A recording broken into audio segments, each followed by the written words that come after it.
Yeah, I Yeah, like I'm this. going with my array. I like. What's the? Do we know who the current ruler of the Deep Gnome Kingdom is? Now that William, it might still be William the Bald. He's a Deep Gnome. I'm gonna say it's known. I haven't actually came up with an NPC for it yet, but that's something we can put together tonight if you want. Like I'm 50-50 on playing this or a Triton Sorcerer. The only auto successes I remember making were for persuasion checks, which I think is true in both campaigns. I made one on a stealth check. We all I remember we used a lot of blips that one time we poisoned the pigs to make them auto fail. So how many characters with like plus 15 investigate do we have so far? Plus 15 investigate? Oh. I have a +4 to investigate. I haven't figured out my race yet. Okay. I'm gonna play a half elf. Speaking like- of which, oh god, No, go ahead. Because I'm still. I was gonna say I wanted to play a Tiefling Warlock. Gross. Now, I mean, Tieflings in this setting are also a little strange. Does everybody have their stats? Can I pull the map back up now? Yes. No. Yeah, I do. No? I'm gonna Let me screen take a scrape it screenshot. in case I want to play that other character. Okay. There we go. Tieflings in Dunfoss are your standard Tieflings. They are not very numerous in the town. They're one of the less populous races. But amongst the court of the commons, there are frontrunners, people who are expected that the court might choose for the next king of Dunfoss. One of them is a Tiefling from across the sea named Journey. In Kiska and in those lands, there are superstitions about Tieflings, that their tails connect them to the infernal pits. And so most Tieflings, as children, their tails are surgically removed. And this is what has happened to Journey. She escaped from Kiska after her 6 sisters were sacrificed in a blood ritual. And she is a strong opponent to magic, which is very popular amongst the people because they've had this dwarven king and prosperity for the past decade or so. Every morning, she makes a big show. She stays at an inn where she rents a room, of going down into the tap room, cutting herself on the arm, and using that blood to discharge all of her Tiefling magic. And that lights the hearth in the tap room every morning. And she does this as kind of a show, like, even though I am this, like, magical creature, and I have these innate abilities, I choose to walk among you without them. so here's the concept that I had in mind, and I mean you can feel free to veto some of this, and I can work around that. I'm not going to veto anything that's not against the rules. So the character that I had in mind is a descendant of the wizard boy that we met in the first campaign. What was his name? Amshun. His family name was Udok. Amshun Yes. Udok, yes. Yeah, so the idea is he basically, if you took Amshun and sent him forward through time, you wouldn't be able to tell these two kids apart. Okay. And so there's like family portraits and stuff, and it's like, oh, you look just like Amshun when he was your age, and that's kind of. And so everybody's expected him to follow in that same path. And so they were like, you're going to Kiska and you're going to do the School of Senses stuff there and come home and be a really powerful wizard. And is that what he did? it's kind of given him like this very like imposter syndrome kind of a thing in his head, like the theory and all that stuff, that all he can understand, but just the actual practical application of it has just kind of eluded him. So one of you is a fake wizard that turned out to be real, and another one is a real wizard that thinks he's a fake. Hey, let me throw another one on there. Okay. So here's the description for Artificer spellcasting. Yeah. You studied the workings of magic and how to channel it through objects. As a result, you've gained the ability to cast spells. To an observer, you don't appear to be casting spells in a conventional way. Mm-hmm. You look like you're producing wonders using mundane items or outlandish inventions. Yep. How much leeway would that give me with the law to a casual law observer? I'm going to say 0. Okay. Because you're still performing magic. Okay. To the So common they don't observer, care about though, someone casting a spell versus using a wand. Those are both magic those by are the both law. magic by the law. And any spellcasters in this party, I mean, you can hold You can be a part of any number of these magic schools. It's just a matter of paying dues into them. You might also go into apprenticeships with various schools. Some of the schools are almost certainly all con men and weirdos. Some of them are just old libraries that don't have any practical application in magic anymore. Is there any way to effectively make the embassy a school? Like, as a foreigner, I would be going under different... Like, the embassy is the one that's covering for me in terms of legal insurance, rather than one of the official schools if I was an envoy of the Deep Gnomes. So one of the magic schools that's in... not as far as Deep Gnomes. One of the magic schools is a satellite of, if you recall, the Lamplighters in Kiska. These are people found to be blooded as being sorcerers. Yep. And they have a guild called the Pyromancers Guild that specializes predominantly in fire magic. The embassy, kind of by definition, would work closely with any of these schools that any of its people are members of. I have the list here if you want me to run down briefly, because it sounds like everyone wants to play spellcasters now. Yeah. These are in the rough order of establishment, dating back to just time immemorial when Dunfoss was young to just a few years ago. The oldest one is called Telesnus Apt. It's old magics, arcane secrets. They're highly protective of these secrets. They have many public libraries, and that's pretty much what they're known for, is being old sages doing research. After that, I'm going to see if I can pronounce this correctly. Thank you, Fantasy Name Generator. Liarale Yalari is about elven magic. And this has fallen out of fashion in recent years because elves are no longer popular in Dunfoss and have not been for a while. To the point where the Yalari Guild is, even though they hold all this Sylvan magic and they still represent it legally, they're kind of hostile towards actual elven and half-elven citizens.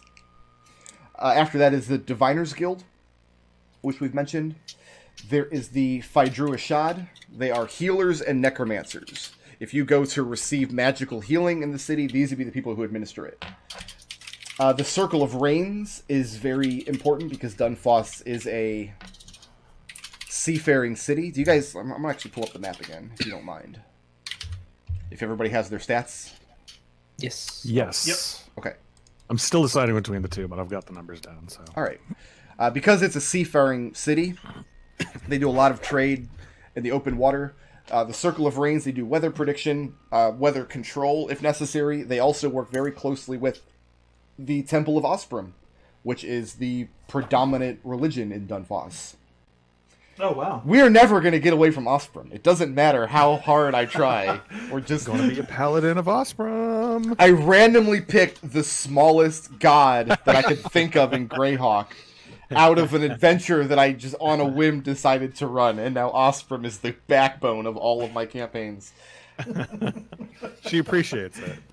There's a guild called Kavno Kar's Eye. They do a lot of illusion magic. None of you would know this, but they're also affiliated with the Thieves Guild in town. There's one that might interest at least a few of you being detectives. They're called Hawthorne House, colloquially known as the Black Jackets. They're magical police. Anytime an investigation seems like there's going to be magic involved, they will consult Hawthorne House. Notably, Hawthorne House prepares a concoction called pixie powder, which they sell to the guards in town. This pixie powder is basically a portable fairy fire. They throw it on you if they're chasing you, and now you can't go invisible. You can't give them the slip.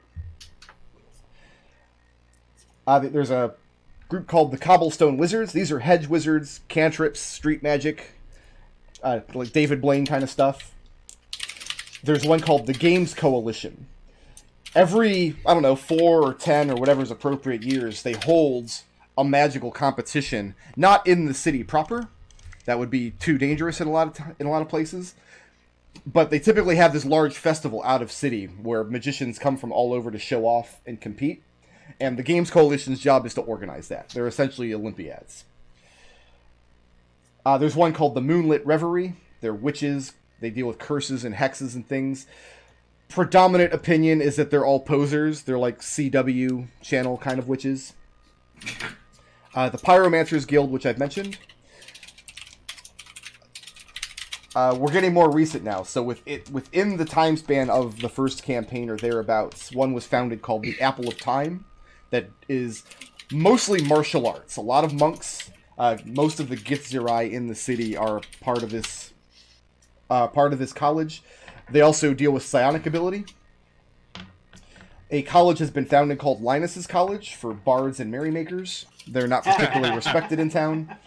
And very recently, Maximilian has founded the Signers Guild, which specifically deals with making sure there's no magical coercion in business dealings in Dunfoss. Question, how hard is it to start a new faction? Basically impossible. This is something that's, unless you're going to put your foot forth in the race and have the Court of Commons choose you as king, this is going to be something that you're not going to have an easy time doing.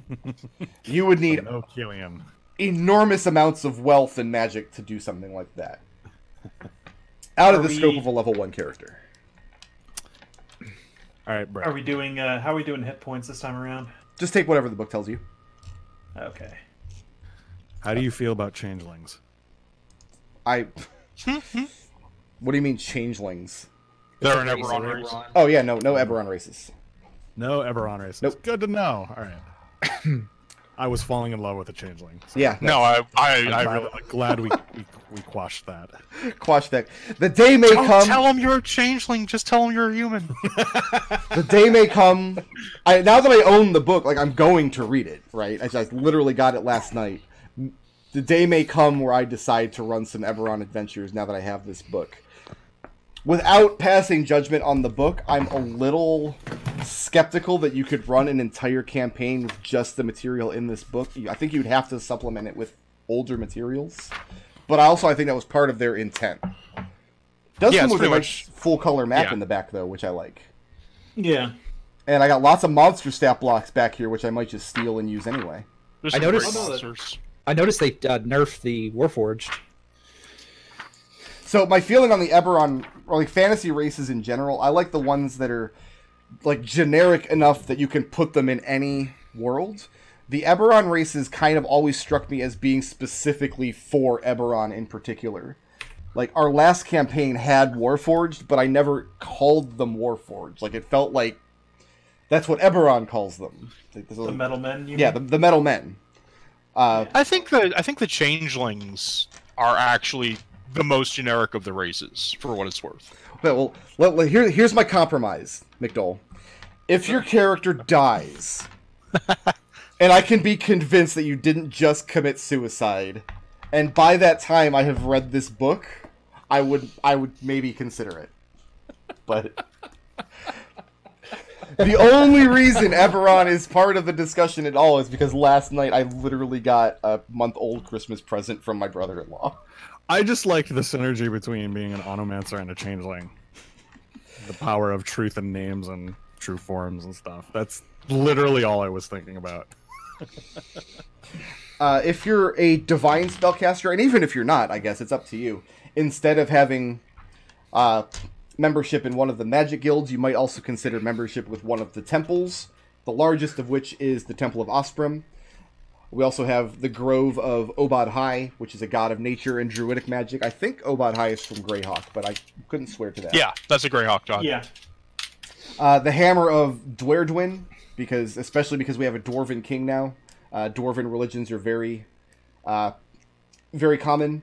And the Hammer of Dwerdwin is an order of paladins. There is the Temple of Sensine. She's a god of the power of thought. And specifically, a lot of star reading as well. So a lot of psionics fall under her purview. Psionics being very fashionable in this region because of its proximity to large illithid kingdoms that were recently overthrown. There's a brand new temple that has only been around less than 100 years called the Temple of the Harmonium, but nobody takes them seriously either.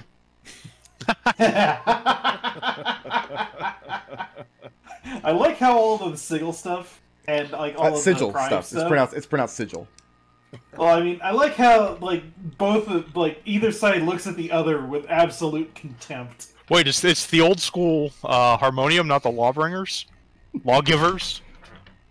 Law boys. Well, Law the boys. harmonium has footholds. Yeah, no, they have all a kinds of- big, they have a big establishment they weren't outside of just in Sniggle. Sigil, Yeah. So, the Planescape material says that they try to establish a foothold anywhere they can step through a portal, but they're not always successful.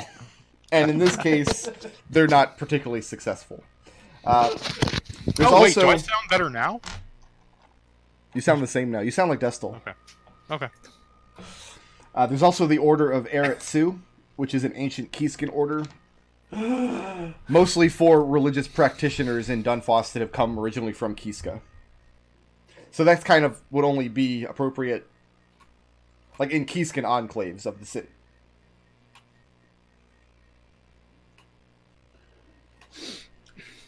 Notably, there is also a merchant guild called Wovenmocked that specifically deals with enchanted and magical commerce that artificers might also consider being a membership of. I didn't go through and actually itemize all of the various business and trade guilds just because I imagine there's hundreds of them.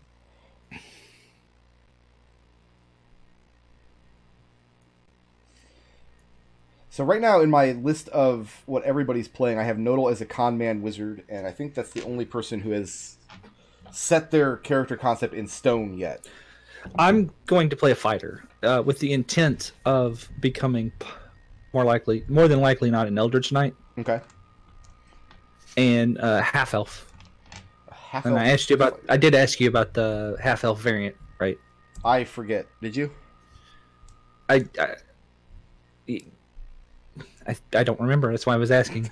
This is the problem with then Breeze. ask. What book am I looking at? Let me ask that. I think it's in Skag. I remember asking. You said no. All right. Oh, okay. Continue. That sounds like me. Yes. Yeah. I do love saying no. It's in the Skag with the deep gnomes and all that. What deep gnomes and all that. I'm letting Destil play a deep gnome. I would kind of have to be consistent. Let me pull it up on. The one I wanted. It's literally you switch out the skill versatility for one of the traits from like the base race. So like if you're a half elf, you could start with their like a high elf. You could start with their training or a cantrip at level 1. What do you know what page that is in Sword Coast? I have no idea. Treble, I have never before opened a book on D&D Beyond to look up a rule for a player. This is how you know that you're my favorite player. All right. I'll find it for you. I mean, I've got it here now because it's right I here. think if you click on races, view half-elf details, Yeah, that's where I was finding it. half-elf variants.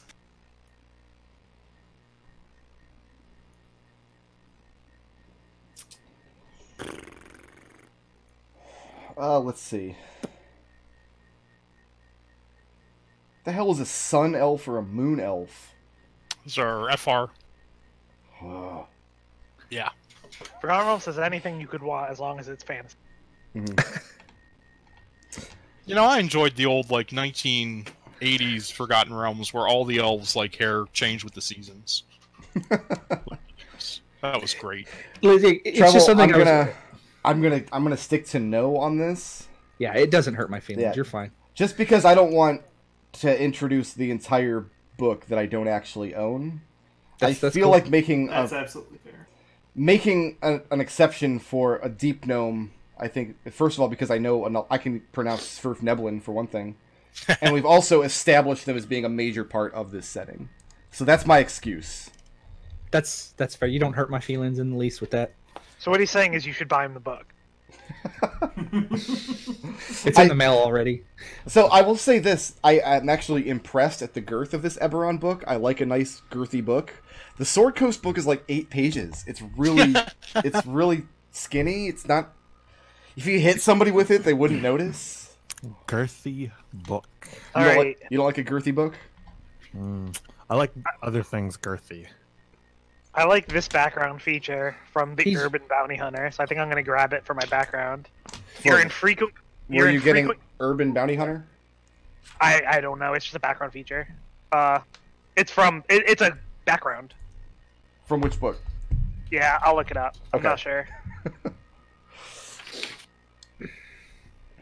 I'm inclined to give more leeway with backgrounds than with racial and especially class features. It's in Sword Coast Adventures. Son of a bitch. We just need to get Brick wrote this book. You buy me the book. Except we're not doing adventures on the Sword Coast, so it doesn't even make sense. Alright, it's a custom background. Mm-hmm. It's called Con Man. Con Artist. I think for skill, I'll go with Deception and Insight. And tool, I'll grab the Con Artist proficiencies here. Forgery and Display. Where are you getting Con Artist? That sounds like criminal to me. Criminal? Last campaign, I'm sorry. This was me being presumptuous. Oh, okay. Last campaign, we came up with, like... Actually, for the last two campaigns, I've come up with a custom background. Yeah, I'm So fine. I was just coming up with a new one. Okay, yeah, just paste me Yeah. the stuff that you want it. Yeah. So I can... But that Yeah. sounds real close to just being a criminal, which is one. It's close to criminal, except I don't want it to say criminal. Because I So- don't want to have an actual connection with the Thieves Guild. Are you taking And the criminal criminals do. background and then, like, striking it and writing Con Artist on top of it? Because I'm fine with that. Essentially. I think I'm changing, like, one of the thing. Alright, just let me know what you plan to change. Yeah.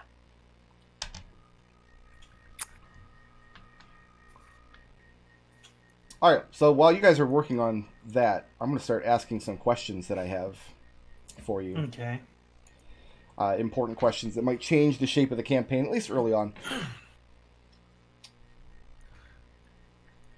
Are any of you, or all of you, Dunfoss natives?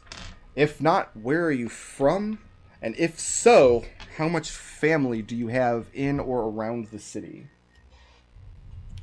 I can answer that. Okay. My character is not from Dunfoss. He was part of a mercenary troop that was hired for something, and then they lost the ship all hands on the way over, so he's kind of by himself now. Well, everybody's from somewhere. Where you hail from originally? I don't know the name of the stuff from across the sea. So the only major city across the sea is Kiska, which is this enormous. The original idea was it was like kind of sigil on that first setting. It's a huge metropolitan city, but they have a lot of blood sport. It was patterned very loosely after, like ancient Arabia or Egyptian cultures. Yeah, well, you said what is it, the deserts and stuff, and I figured like they'd just be a mercenary band from that area that walked around and, you know. There are entire cultures of mercenaries, like generations and generations. They fought several of them. Yeah. Yeah, there was. first campaign. Okay. We did a lot of that in the first campaign. What was the name of this mercenary company? Do you recall? You can make one up. Yeah, I was going to. Let's see. Oh no, I opened the wrong thing. And this is probably for the best because Sword Coast wouldn't have had a half-elf variant for Sand Elves anyway. Yeah. Self. Yeah. I had it here somewhere, but When you think of it. Yeah, I'll come back to that. Okay, so you're a transplant to Dunfoss. Like, how recently? 6 months or so. Okay. Basically, like, I rolled into town, saw a notice for a bunch of group of weirdos that needed, like, some actual physical muscle because they're all, like, squirrely little spellcasters. Mm-hmm. And, like, I just walked in and said, yeah, I'll be your Huckleberry. Is your character's name going to be Huckleberry? No, it's Gustavus. Gustavus. You already have a name. Yeah. So far, you're winning the campaign. It is Gustavus. Remember you told me my last name had to be Perennial? I'd never used that word in my life. I don't even know what that word means. It's the last name. It was the misspelling of Pringle. You're like, your character has... So, Gustavus. Yeah. I have a name too. Also, be thinking about what, like, 8-bit character sprite you want on your tile. This. Oh, I already know. Oh, do you? Yeah. Sniper Joe. We still have these. Sniper Joe. We still have. Wow, how did these guys end up on this table? Like, these are old tiles. No, get these nerds out of here. Because you wanted Ferocity that? on there. Oh, is it Ferocity? Yeah, these and, are old the dice rest of the bags too. Oh, you know why these are the old dice bags? because I was trying to get them persistent across tables, and this was before I realized you couldn't do that. Nodal, what's your character name? What's your race, first of all? I'm going to be a forest gnome. Okay. And my character's name is the Seeker in the Dark. Can you, for once, just have, like, a name? Can you just be like, hi, I'm Bill the Gnome? I had a name once, and I got nothing for shit for it. Never again. What was that name? I have to Elbow know. Fireblood. No! No! Not doing this again! Yeah, that seems like it's your fault, Brick. The hell is wrong with you? Could have just let him be Elbow Fireblood. So, your gnome was named after some jerk-ass sorcerer who walked off in a house? Oh no, that's not my gnome. My gnome is the Seeker in the Dark.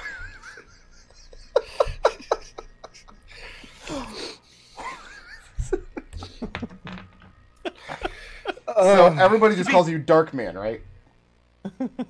I was thinking Seeker.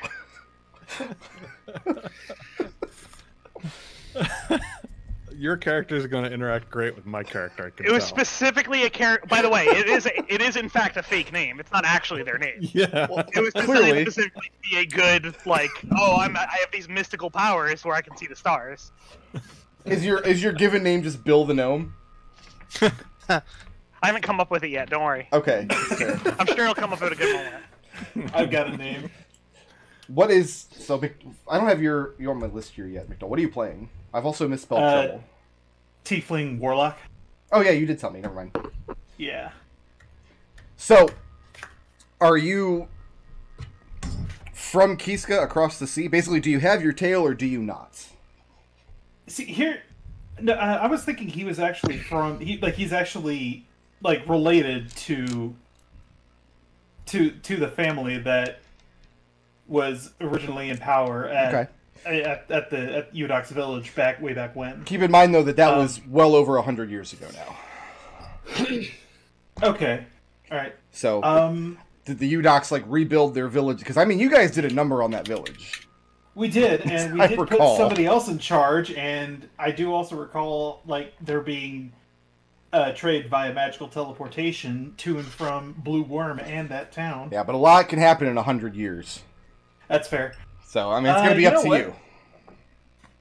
We'll say that he's like part of the branch. He's part of a branch of the family that is originally from Kiska. Okay. So, did he have his tail removed and sacrificed to the Eldritch Gods? No, because the influence on the family of the Udok family by Jade Bull, where Jade Bull was like, no, taking off tails is stupid. Why would you do that? Like the connection's there regardless of whether the tail's not. Why mutilate a child for that? So Jade Bull has kind of... well, she hasn't ended the practice of Tiefling circumcision. No, I mean, just... But her influence on the family itself is like the family has realized that this is the thing that persists regardless. I mean, we have our own black sheep in the family. There's no reason to okay. Like, it's gonna happen, so there's no reason to... Do any of your family now reside in the city of Dunfoss or in the surrounding lands? No. No, okay. So that kind of circumvents my next question, which would be, like, are they considered Dunfoss nobility at all? Which would also be no. Yeah. And do you have a character name? They are Kiska nobility, but... Lucius Udok. All right. So I'd like to point out that I'm on fantasynames.com, and these names are the most grim, dark, just names that like Tranquility of the Betrayed, Killers of the for mercenary names. Oh yeah, they're pretty bad. I think I used a couple of them. Yeah, no, but I found it. It was just the Thunder Sword Mercenaries. It's not a big company. It's like a small. What? Oh, no, continue. Just the Thunder Sword Mercenaries, because the main, the idea is that the leader of it he's also an Eldritch Knight, and he taught my character, and yeah. Okay.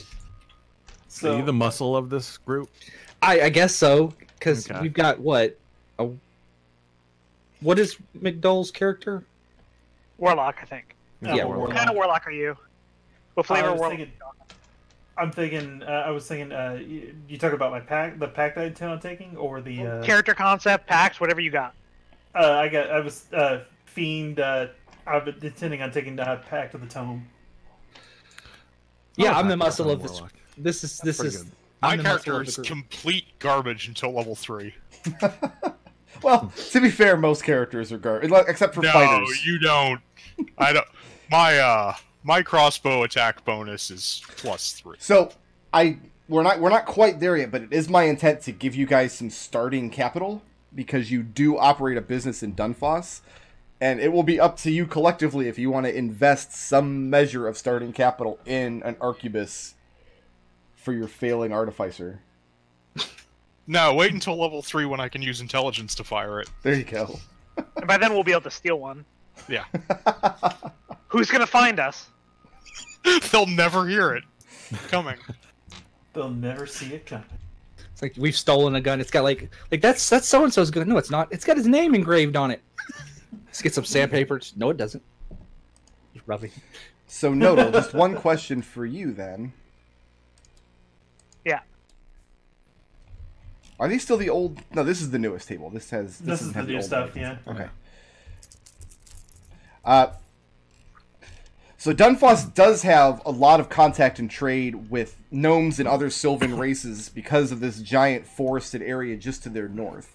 And there's an enormous gnomish settlement, kind of the metropolis of gnomes, in the middle of the woods. And the road there is relatively safe. So the question I would have for your character is that where you hail from? Do you have contacts there?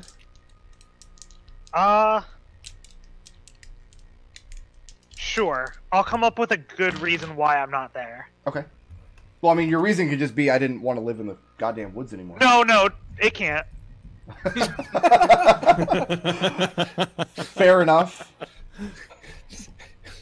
Torches and pitchforks. It's like I got sick of trees. Yeah. Don't like trees anymore. Hay fever.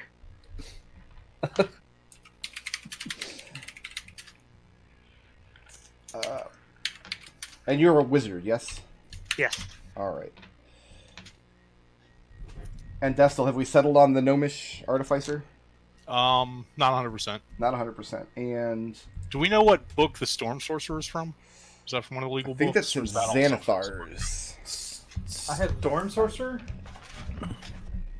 Almost certain it's in Xanathar's. Okay. I actually have Xanathar in front of me. Hold on. Yes. Okay. Storm And Sorcerer. it's between the gnome or merfolk, or I'm sorry, a Triton Storm Sorcerer. A Storm Sorcerer would, even a sorcerer would still have probably temple connections in Dunfoss just because of the proximity to Ostrom. In fact, that was Eric's whole thing originally. Like, you took the Tempest Cleric because that was the only god we had introduced to the campaign at the time. I was thinking of having a membership in the Circle of Reigns if I go with that one. Okay. See, I was thinking, what, is it Destil's turn to carry the Osprey ball? Oh, I could play. Who carries the fork this time? I'd like to try out a multi-class character, even though I don't think they're very good. But no, we don't have the stat. We don't have the stat arrays to make those work. You don't necessarily need to start with an Osprey ball. You can pick one up. You could take up the fork halfway in. Razu and Riot did. The Osprey ball isn't so much carried as it hits. The Yeah, Osprey ball isn't we carried just- so much as it just hits you in the face. We just had a Paladin of Ostrom. Like, Yeah. Did we though? Ugh. Not for the whole campaign. And also, like, Razu didn't exactly know what she was doing most of the time. She just kind of guessed at it. Listen, Osprey doesn't know what she's doing either. it's true. Ostrom was about to die before... Never mind, we don't need to get into that story. It's long ago. She picked Eric. Like, come on. Low tier trash god. Have you seen his religion? Like, his religion score? It's ridiculous. I will remind you that the only published material Priest of Osprey I've ever seen was in that Garrett adventure, and said at the beginning of the day he spins a big wheel mounted to the wall in his room to determine how much he's going to charge for his spells every day. As far as I know, that's the only Priest of Osprey that exists anywhere in the published material. So we have Wheels Guy. We have an anarchist con woman. An anarchist con woman. Garrett still has that somewhere. Like we just go into like some. Oh, he was also somewhere. a member of the Assassins Guild for no reason. It's an inn now. So, yeah, no. We ran into that in Blue Worm in the Planescape campaign. Because somebody there was a tavern that has those wheels now. Oh, cool. Excellent. That makes me happy. Yeah. All right, Brick. Or at least it did. At least they did like 100 and some odd years ago.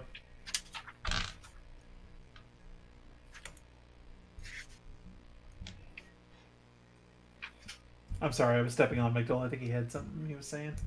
I'm gonna go with a half-elf Onomancer. Can you do me a favor and link to that UA? I already did. It is in. Awesome, You want to thank send it to Brick on the line? Okay.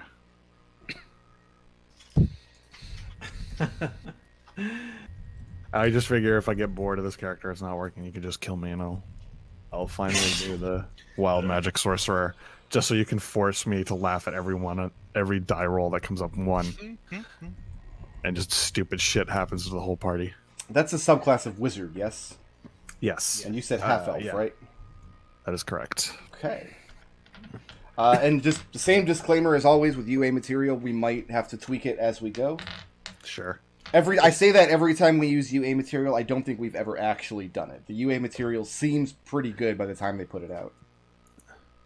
The only time it's really gone weird is that they axed the Dragonborn Wings racial feature.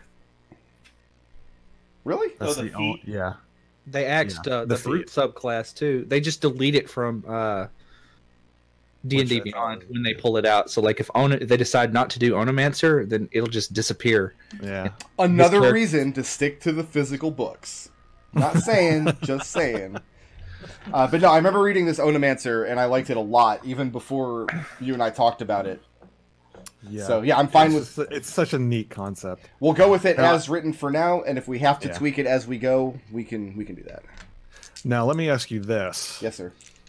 of all the guilds that are in Dunfoss, where's an Onomancer gonna land? Do you think he's with the knowledge guys, or do you think he's with like the witches? So, like Telestinus Apt wouldn't accept your membership. That's not gonna. They're ivory tower types. It really depends on like what kind of not like Onomancy is how your magic functions and where the power comes from. But the question is like, what do you intend to do with it? What does outward appearance of your magic look like? Because I could see you using Onomancy to be a diviner. I could see you using it to be one of the Black Jackets, one of the magical police. I could see, like, anybody will take membership into the Cobblestone Wizards if you're just doing cantrips and street magic kind of stuff. Like, Onomancy is such a broad form as a school of magic.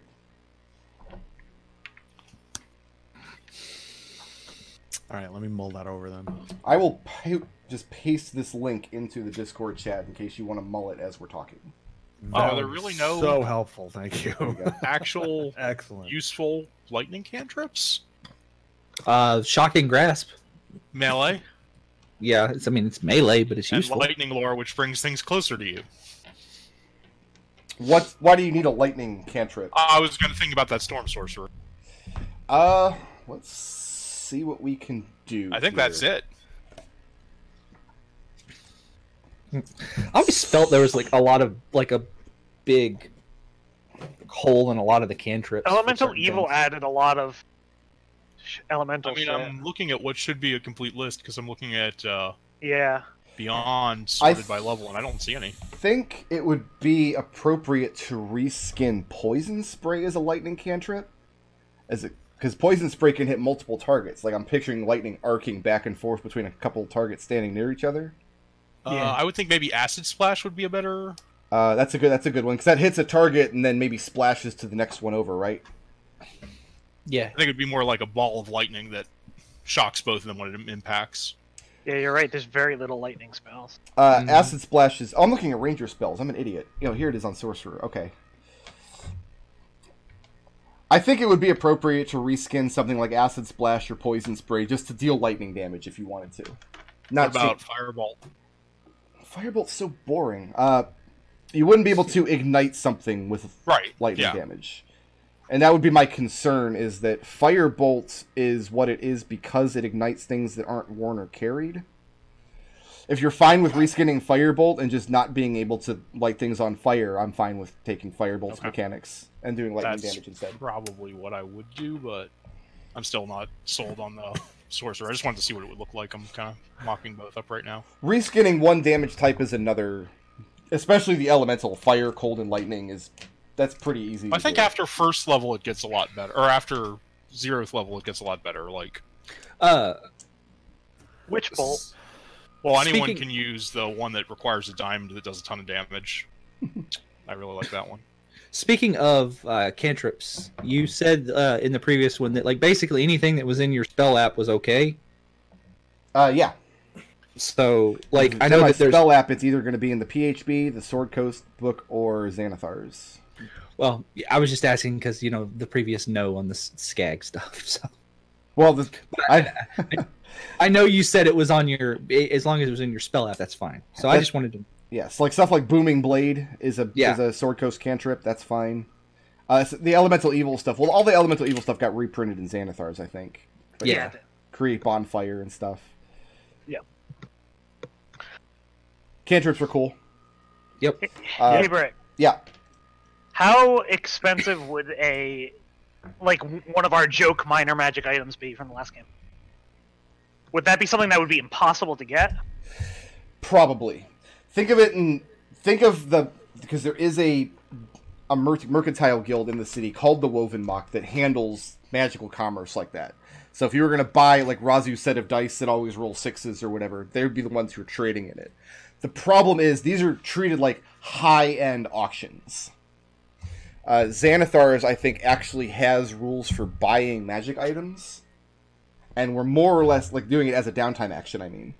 And we're more or less going to be using those. Let me open those up real quick.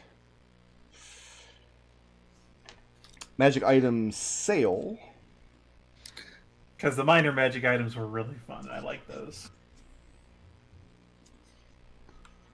Yeah, I was kind of thinking the way... Actually, I might have come up with a better idea. I was kind of thinking the way that I got a spell book, because I have to have a spell book, is that I was using it as just a prop. And then I was like, well, what if I just had a bunch of other minor things? And I came up with an arcane focus, but I think I actually like my idea better. That's fine. Just keep in mind that your book actually does have to have your spells inside of it as well. No, it does. Okay. So the rules on magic items are basically you invest some amount of gold into finding a seller. You make a charisma persuasion check. It takes some amount of time. And then I make a roll to determine what magic item table in the DMG and then what the price could possibly be.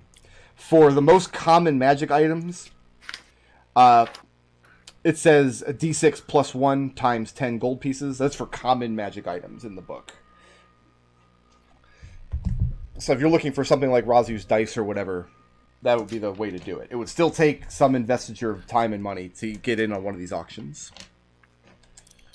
So I want to run this by the party, because I want to know which idea you think is better, the good one or the dumb one. Mm-hmm. The dumb one. Dumb one. Okay.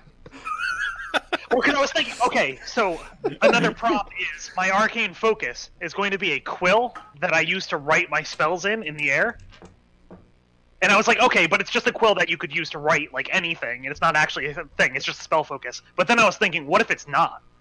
What if it's just a spell focus, and it only writes shit in the air because I actually have magic, and I thought it was a random quill?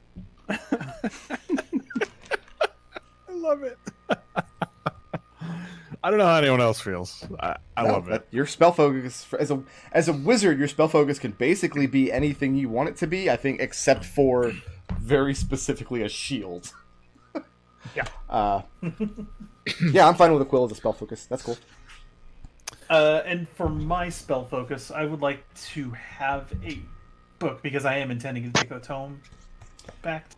I think that's fine. Let me just double check that the Warlock does. Some of the classes specify what your spell focus has to be. I don't think Warlock does. But I'm gonna. I don't think a Warlock.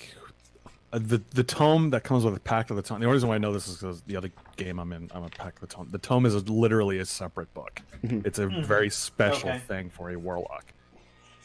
So I don't think it can serve as also your focus. But maybe I'm wrong. I just don't remember. Okay. Yeah, it just says you start with an arcane focus. So that can. So the only rules on what can and can't be an arcane focus is. Unless you have a rule that says otherwise, like your arcane focus can't be a weapon or armament or something like that. And you theoretically can have a really irritating arcane focus, like, hey, this 50-pound boulder is my arcane focus. But you'd really want something you can hold in one hand. Mine is a set of the thieves' tools. I'm not even making that up. That's how this class works. Yeah, Artificer, their arcane focus has to be, I think, thieves' tools, tinker tools, and there's or some other kind of. I can actually use my cartographers. I can use my sextant if I wanted. It just has to be a tool set. A sextant. Artificer is basically Batman. It's fine. I'm kind of torn on how to play this character. If I want him to be kind of very aloof and kind of like eccentric, or if I want to make him very focused, kind of paranoid, kind of untrustworthy, like, and that's gonna basically how I play him is gonna decide which guild he's gonna be a part of. My recommendation for that, and it has led me very well over the years, is think of a scene that you think you would enjoy with that character, and pick the one that fits best in that scene. Like, just come up with something that you would really find fun doing, and that's your character. See, I could think of it going either way. Then you're happy with either. Flip a coin and see which side you hope it doesn't fall. Because I spent a whole campaign playing as Adrix, which is not really either of those, but it is like it just allowed me to be silly all the time. I may lean towards something more where I'm not silly all the time. For as much fun as that is. Do we already have like 17 people who can cast guidance? I can't cast guidance. So I've got a very limited cantrip selection at level 1. I have. I probably can.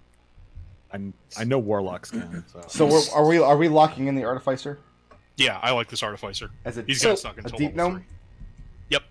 Okay. A deep gnome archaeologist. An archaeologist. Well, that's neat. Can he start with a hat? How many hats does he start with? Start with whatever hat you want. Oh, cool. So, wait a sec. So, you basically played, like, Grimdark's kind of murdery Batman in the last one, so now you're playing, like, Bruckheimer, like, lots of weird gadgets. I don't think Red was Batman. Red killed way too many people to be Red was... I said kind of murdery Batman. Okay, Batman kills so many people, he just doesn't admit it to himself. That's true. I mean, I'm pretty sure he just has that little bat visor in the Arkham game set to show people that are dead as unconscious. For sure, because in one of those Arkham games, you run over people with your car, and the car goes... Yep. As though you, like, knocked them unconscious with a stun gun, as though you fucking ran them over with your car. That's funny. Running people over is great. Batman's secret best GTA. All right, so this is also going to be important. And actual character creation, like I said at the beginning, don't worry about what role is in your party. Just think of the actual character that you want to play. But there's an aspect of your character that's going to be more important, and that is what is your job and function within this detective agency. Like, we've established that Treble is just the muscle. So is there, like, you're going to need, like, somebody who does the accounting, the finances and stuff. You're going to need at least a couple people who are skilled in sleuthing. You're going to have, like, peoples that know peoples within the city that has contacts. You're going to need to be able to fit in at the high-end parties and the low-end, like, on the streets and the slums. These are all functions you're going to have to fill as you solve mysteries and take on cases in the city of Dunfoss. So Hey, Brick, did you... Oh, sorry. You're going to want to think of this in terms of you don't want everybody to be the muscle, because then you're not a functioning detective agency. What did you have? Do you have just a list of those mage colleges? Because I tried to write them all down, but there were a lot. I posted them in the in the Discord. Thank you. I put more time in the mage colleges than I did like the mercantile guilds and things, because I figured everybody was going to be a spellcaster in this game. And that seems to be the case. We're going to have 5 spellcasters. It's going to be wonderful. All right. I think it makes sense to slot me into sleuthing in contacts. Okay. The reason for that being I have... I mean, my investigation score is preposterous. And contacts, that background feature I was talking about, let me read that to you and see if it sounds good to you. Yeah. You are in frequent contact with people in the segment of society that your chosen quarries move through. These people might be associated with the criminal underworld, the rough and tumble folks of the street, or members of high society. This connection comes in the form of a contact in any city you visit, a person who provides information about the people and places of the local area.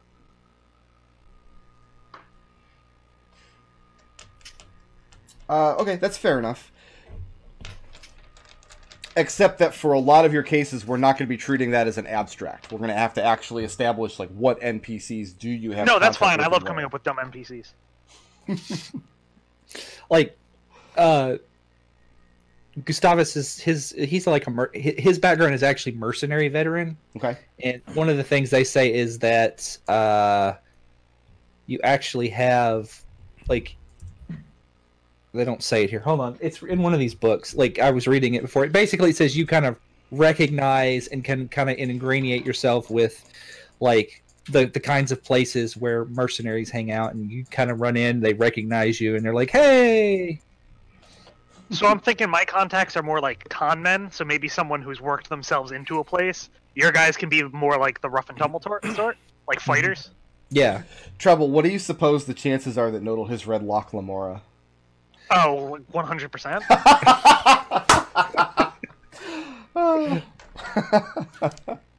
Is that who you're aiming at here, in that general direction? It's the right direction. Yeah. Okay. So, I think I have one skill that I basically have one skill proficiency that it's kind of floating. I was thinking of flipping back and forth from either being like the group's knowledge base. I picture this guy as very book smart. Okay. But I mean, if you think more people should have investigation, what do you guys think? No, I like book smart. How about, Okay, wouldn't that be history, though?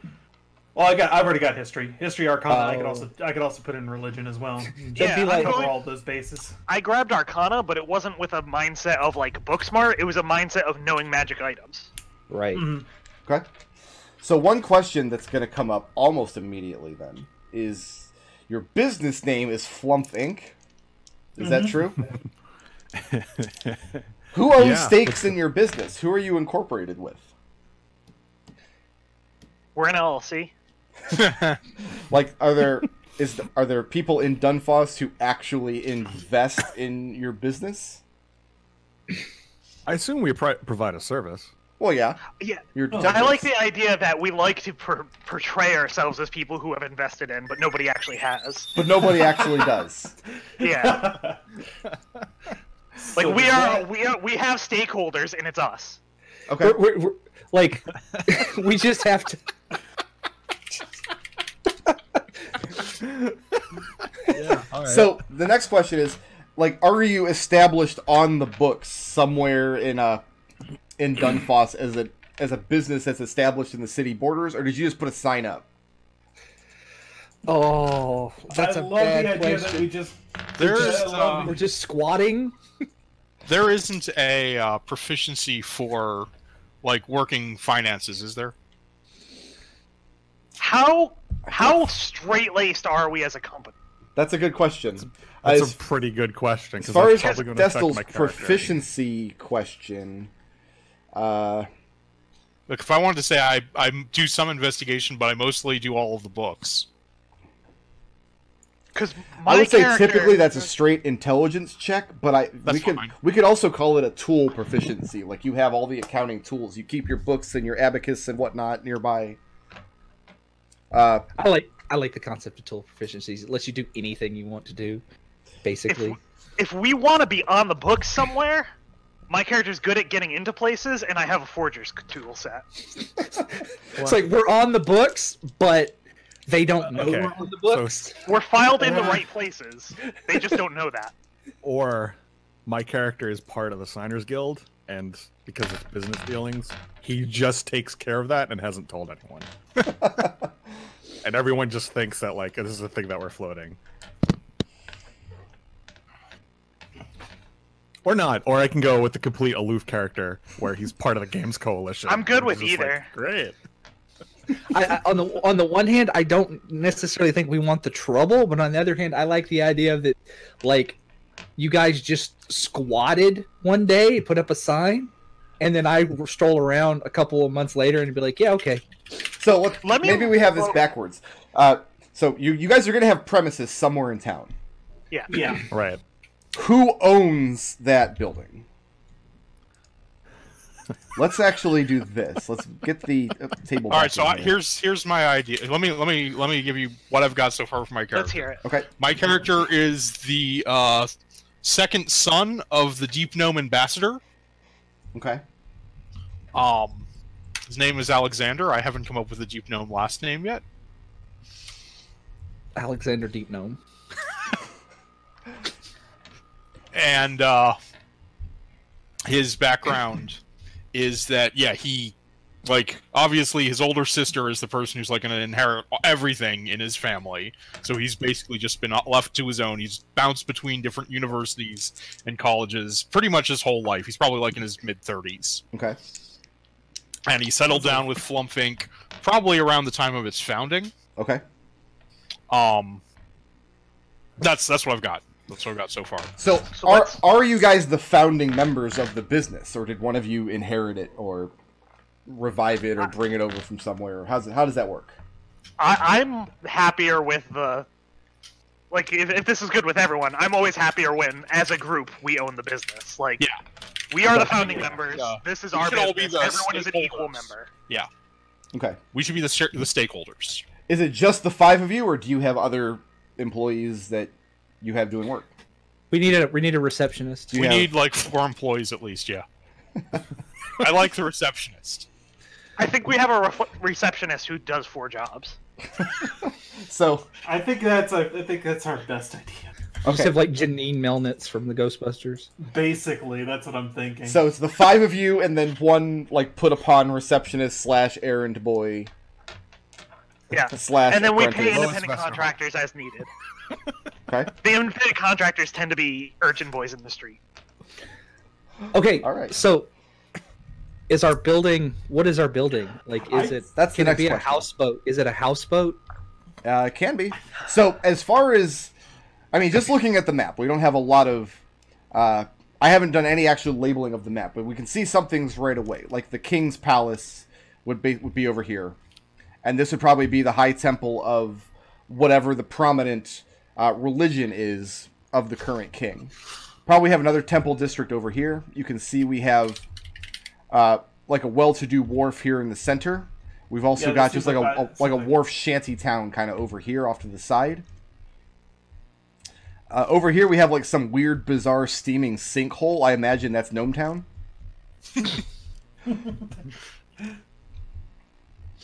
We have here what looks like might be a large open-air market, perhaps, in the center of town.